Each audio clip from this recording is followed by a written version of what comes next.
Okay, so next I'm going to work up into the back of the neck and the head. Now in this case you can see I switched out and I'm using the orange, which is our softer tip. It's very important in this case that we're not using really hard material tips on the ends of our guns, because we do not want to create excessive percussive vibration force to the back of the head and the neck.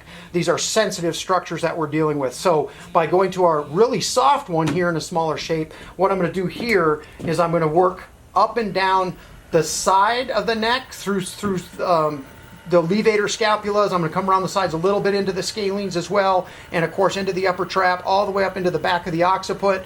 Because of how soft this is, I can actually run this right across the back of the skull, and my client or patient is not going to have any problem with that. So this is super cool for having a very soft tip. So again, ideally now, since we've already covered the traps, now I'm going to work a little bit more and coming right up to the back of that occiput. I'm going to run down that levator scapula. I'm going to come back up, of course, into the upper traps, middle traps. I can come all the way around more anterior, get into more of the scalene musculature if I want. And of course, I could do those isolated more from the front, but I'm going to work these up to the back of the skull and back down anywhere that she's feeling sensitivity or tenderness. If she's got a certain point, which many people do, where they've got a little bit more tightness or discomfort, I'm going to hold it on that spot. Now I'm going to have you gently, actively drop your chin toward your chest for me, and then gently lift your head back up, very slow and controlled.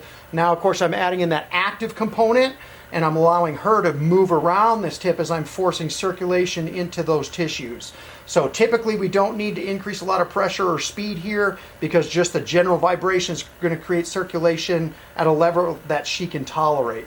So I'm going to, of course, do that bilaterally on both sides, but I'm going to work up from scalene, levator scapula into the upper traps, and I can work all kinds of these conditions. Because now I'm above the heart, I am going to gently allow a little bit more pressure at the end of those 4 to 5 to 6 repetitions, or at the end of that 30 seconds, and just draw some of that blood flow back down towards the heart area.